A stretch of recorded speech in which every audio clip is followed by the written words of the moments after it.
Matter start होने में 5 second बाकी हैं। Ready, start.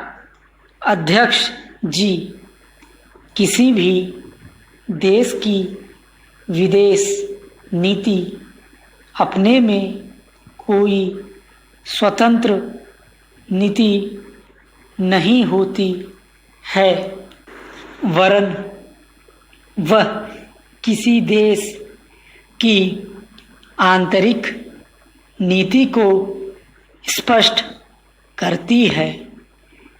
उदाहरण के लिए हम अमेरिका को ले सकते हैं। उसने अपने यहाँ अधिक अन्न पैदा किया और जब उसके पास अनाज फालतू बच गया तब वह अपने बकाया अनाज की बिक्री के लिए ऐसे देशों की तलाश करने लगा जो उधार पर माल ले सकते हों। किंतु हमारी आंतरिक नीति ने यह तय किया कि खर्चीले ढंग से सरकार चलाएंगे और स्वदेशी मुद्रा की कोई राशि हमारे पास नहीं बचेगी। हमने कर भी लगा दिए और मुद्रा प्रसार भी कर दिया। कुछ संकट पड़ने के बाद इस बात की आवश्यकता को नहीं समझा कि उस पैसे का कहीं अन्यत्र उपयोग कर सकें।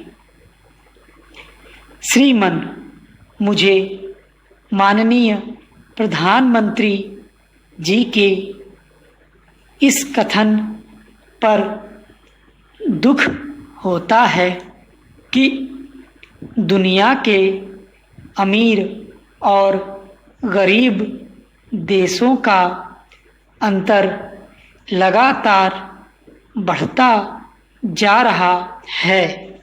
मैं उनसे यह पूछना चाहती हूँ कि भारत की विदेश नीति ने उस अंतर को घटाने की क्या कोशिश की है? क्या भारत सरकार ने कभी दुनिया की पंचायत में यह कहने की हिम्मत की है कि बालिग मताधिकार के आधार पर यूएनओ का चुनाव होकर एक संसद बनाई जाए? और क्या आप में यह देखने की हिम्मत है कि फौज के हिसाब से कर लगाकर एक विकास का खाता खोल दिया जाए? जो देश विकसित हैं उनके मज़दूरों का 1 घंटा हमारे देश के मज़दूरों के 100 घंटों के बराबर माना जाता है, क्योंकि उनके पास साधन हैं। इसलिए यह अंतर और बढ़ता चला जा रहा है।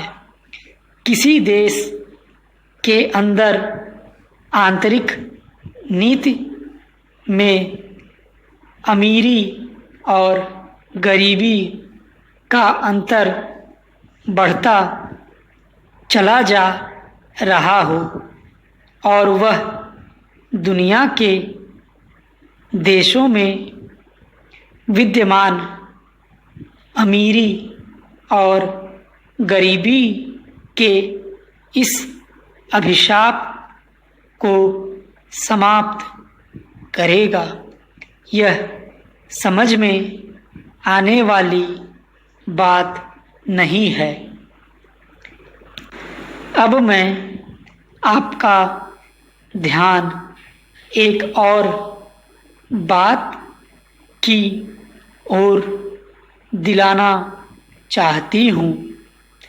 पूर्वी जर्मनी को मान्यता देते हमें परेशानी होती है, इसलिए कि शायद पश्चिमी जर्मनी को बुरा लगे, लेकिन पश्चिमी जर्मनी ने तो अपनी रक्षा का भार दूसरों पर छोड़ दिया है। उसने अपनी पूरी शक्ति इस बात पर लगा दी है कि अधिक से अधिक उत्पादन किया जाए। आपने जो समय दिया उसके लिए मैं आभार प्रदर्शन करता हूँ और आपका धन्यवाद करता हूँ। स्टॉप।